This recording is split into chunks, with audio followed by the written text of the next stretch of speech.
ఓం శ్రీమాత్రే నమః. దేవీ భాగవతం ద్వాదశ అధ్యాయంలో మణిద్వీప వర్ణన శ్లోకాలు తాత్పర్యంతో నేర్చుకునే అంశంలో చింతామణి గృహంలో ఉన్న భువనేశ్వరీ దేవి యొక్క వర్ణన శ్లోకాలను తెలుసుకుందాము.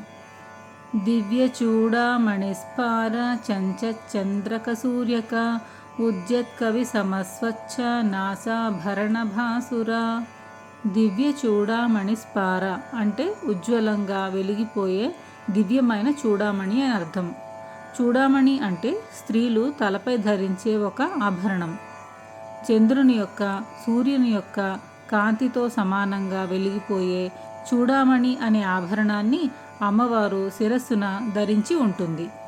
ఉజ్జత్ కవి సమస్వచ్ఛ అనగా ఉదయిస్తున్న సూర్యకాంతితో సమానమైన స్వచ్ఛమైన వెలుగులు విరజిమ్మే నాసాభరణం అనగా ముక్కు పుడక అమ్మవారి నాసికంపై భాసిల్లుతూ ఉంటుంది.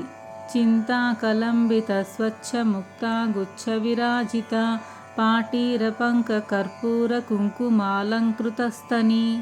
స్వచ్ఛ ముక్త గుచ్ఛ అనగా స్వచ్ఛమైన మంచి జాతి ముత్యాల గుత్తులు అని అర్థం. చింతాకం అనపడే పతకము స్వచ్ఛమైన ముత్యాల గుత్తులతో అమర్చబడి ఉన్న హారము అమ్మవారి మెడలో వేలాడుతూ దివ్యంగా ఉంటుంది. చందనము, పచ్చకర్పూరము, కుంకుమ కలిపిన లేపనాన్ని అమ్మవారు స్తనాలకి అనగా వక్షస్థలానికి అలంకరించబడి ఉంటుంది. విచిత్ర వివిధ కల్ప కంబు సంకాసకంధర దాడిమి ఫల బీజాభ దంత పంక్తి విరాజిత. కంబు శంకాస కంధర అనగా శంఖం వంటి మెడ కలది అని అర్థం. అమ్మవారి మెడని శంఖంతో పోల్చారు. చిత్ర విచిత్ర విధాలైన అలంకారాలను సింగారించుకొని ఉంటుంది అమ్మ. దాడిమి ఫలం అంటే దానిమ్మ పండు. దంత పంక్తి అంటే దంతాల వరుస.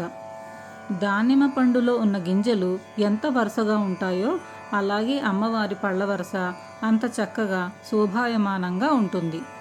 అనర్ఘ్యరత్న ఘటిత ముకుటాంచిత మస్తక మత్తాలిమాల విలసదల కాఢ్యముఖాంబుజ.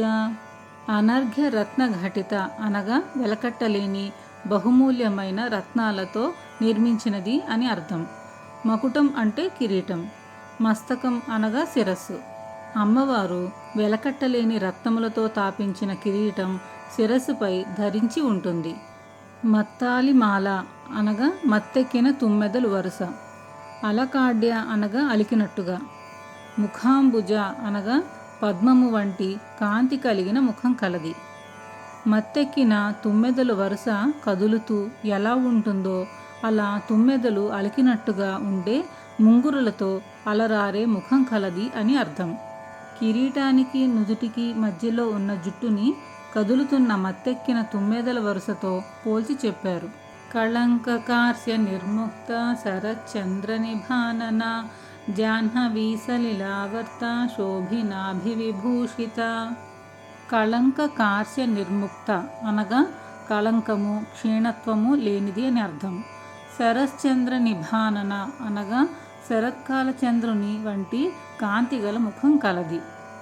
ఆ భువనేశ్వరీదేవి మచ్చలేని ఏనాడు క్షీణించని శరత్కాల పూర్ణచంద్రుని లాంటి దివ్యమైన శోభలు చిందే ముఖం కలది.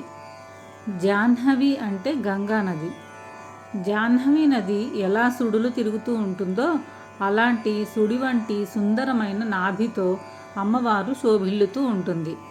మాణిక్య శకలాబద్ధ ముద్రికాంగుళి భూషిత పుండరీక దళాకార నయనత్రయ సుందరి. మాణిక్య శకలాబద్ధ అనగా కెంపులతో పొదిగినది.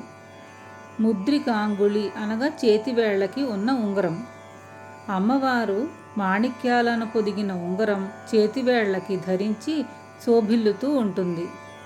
పుండరీక దళాకార అనగా తామర పువ్వు రేఖ వంటి ఆకారం. నయనత్రయం అనగా 3 నేత్రములు.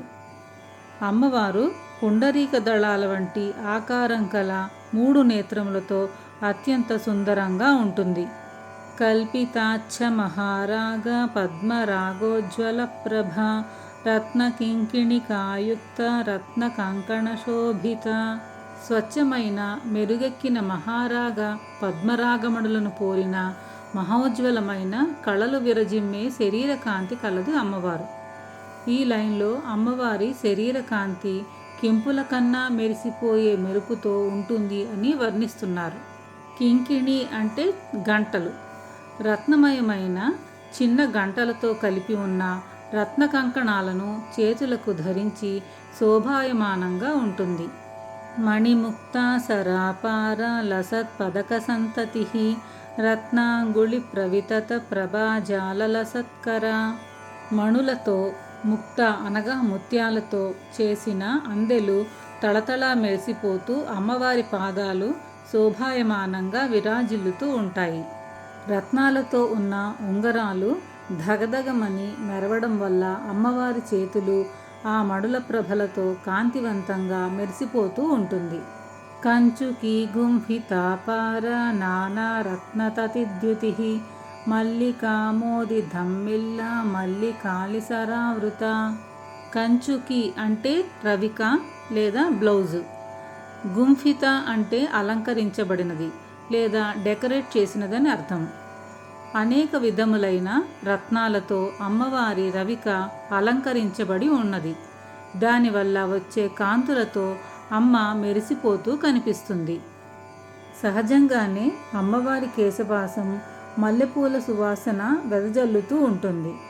ఇక్కడ అమ్మవారి జడకొప్పును ఎలా వర్ణిస్తున్నారంటే మల్లికామోద ధమ్మిల్ల అనగా కొప్పునందు తురిమిన మల్లెపూల దండల వల్ల సువాసనలు గుబాళిస్తూ ఉన్నాయి. వాటి పరిమళం కోసం మల్లికాలి సరావృత అనగా తుమ్మెద గుంపులు ఆ మల్లెదండల చుట్టూ మూగుతూ ఉన్నాయి.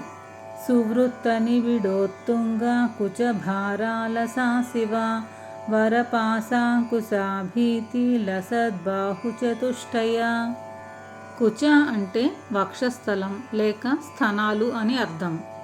సువృత్త అనగా మంచి గుండ్రంగా తన ఎత్తైన లావైన కుచభారంతో కొంచెం వంగినట్టు అనిపిస్తుంది.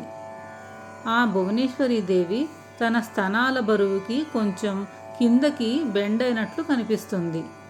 లోకాలను జగత్తును పోషించే అమ్మవారి స్తన్యం అలా నిత్యం బరువుతో ఉండడం వల్ల కొంచెం ముందుకి ఒరిగినట్టు కనిపిస్తుంది. వరదముద్ర, పాశం, అంకుశం, అభయముద్రలను ఆ శివాదేవి తన 4 చేతుల్లో దాల్చి విరాజిల్లుతూ ఉన్నది. ఆ జగన్మాత శ్రీదేవిని వర్ణించే శ్లోకాలను నెక్స్ట్ వీడియోలో తెలుసుకుందాం. ఓం శ్రీ భువనేశ్వరీ దేవ్యై నమః.